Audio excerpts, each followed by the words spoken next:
Bonjour, j'entame une nouvelle playlist qui va s'intituler Scènes sexistes de la vie ordinaire. Donc ce premier épisode s'intitule Considérer comme un dû, le travail du care des femmes. Étant un petit peu sensibilisée à la cause féministe et au sexisme, il y a des choses qui m'énervent très fortement.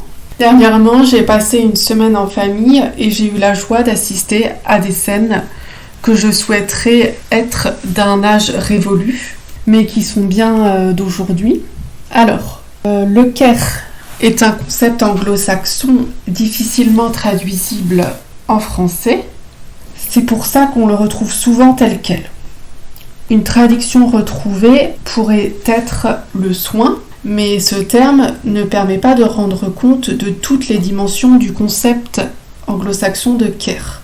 Je ferai sans doute une vidéo pour expliquer ce point, car lors de mes études, j'ai rédigé un devoir sur ce sujet et je trouve ce problème particulièrement intéressant.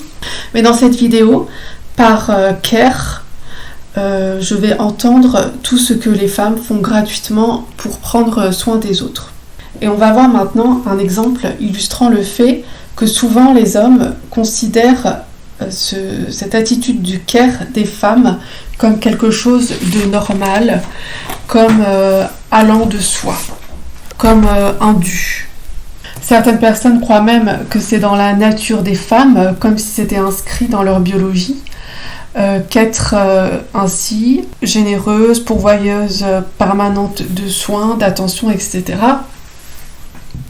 J'ai perdu le fil de ma phrase. Donc certaines personnes considèrent que cette attitude de care est inscrite dans la biologie des femmes. Donc j'ai parlé de ça dans mes précédentes vidéos, c'est une croyance un peu populaire, mais ce n'est pas du tout étayé par des données scientifiques. Bref, de leur côté, les études de genre et les études sociales expliquent cette attitude comme due à la socialisation précoce, à un conditionnement précoce des filles et des femmes à adopter ce genre de comportement et d'attitude. Au contraire, les hommes, eux, ils apprennent très tôt à justement en profiter. Bon, j'entends déjà les gens qui vont dire oui, mais pas tous les hommes, il y a des femmes aussi qui profitent des hommes, et oui, j'en ai vu aussi. Mais ce que je vais dire, je parle de tendances quand même générales et encore prégnantes dans la société. Voilà. Regardez un peu autour de vous. On peut en discuter en commentaire. Voilà, tout de suite, je vous mets cette petite sorte de bande dessinée. Et après, je reviens un petit peu pour quelques commentaires.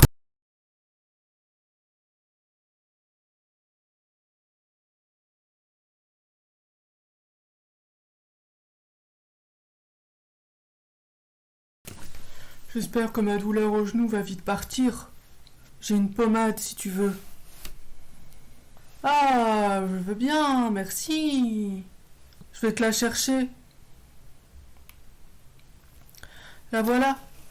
Je te la donne, à toi ou à Sophie? Ah ouais, donne-la à Sophie, elle me massera. Tu peux bien le faire toi-même, quand même. Je suis en couple, autant en profiter. Oh, la femme moderne, c'est plus ce que c'était. Oh, oh, oh, oh, oh, oh, oh.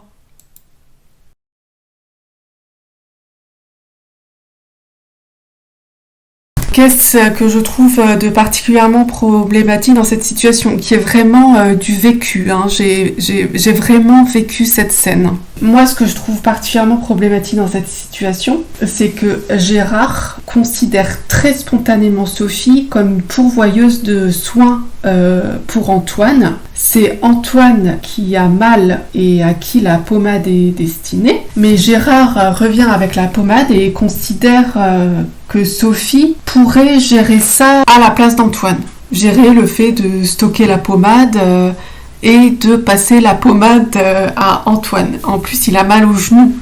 On pourrait dire s'il avait mal au dos, à la limite, c'est normal que quelqu'un lui masse le dos, mais là c'est le genou, donc en fait il aurait aucune difficulté à se masser lui-même le genou. Et donc Antoine de son côté considère tout naturel que Sophie lui masse son genou.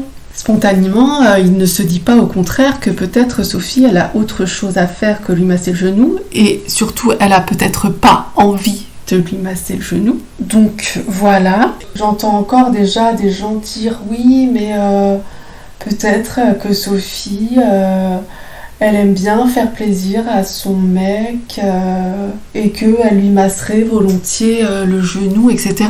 Alors oui, peut-être, mais dans ce cas-là, en fait, Antoine, il faudrait qu'il demande à Sophie si elle a envie de le masser, ou que ça vienne de Sophie, en fait, et que Sophie lui propose de le masser. Mais dans cette scène, déjà, Sophie, elle n'était pas là, et du coup, moi, ce qui m'a choquée, c'est vraiment ce truc de vraiment considérer... que déjà Sophie elle va le faire en fait, il se dit pas, il a pas dit à Gérard tiens je vais demander à Sophie si elle voudra bien me masser. Il a vraiment affirmé Sophie elle me massera. Et moi j'ai vraiment interprété ça comme Sophie elle va me masser point parce que c'est son rôle quoi. Enfin bon, moi personnellement ça m'a choquée et ça m'a profondément énervée. Donc voilà, et puis ensuite en plus moi j'ai réagi et du coup après ils sont mis à rigoler. Vraiment, ça faisait vraiment les deux mecs, limite pour moi c'était misogyne quoi, limite. Bref, je sais pas. Ça m'intéresserait d'avoir vos avis. Voilà, je voulais partager ça. Et aussi, en fait, si on imaginait la scène inverse, si en fait c'était deux femmes qui avaient eu cette petite complicité-là, et que si moi, ça n'existe pas. Je pense que cette scène n'aurait pas pu exister en inversant les genres, en fait. Voilà.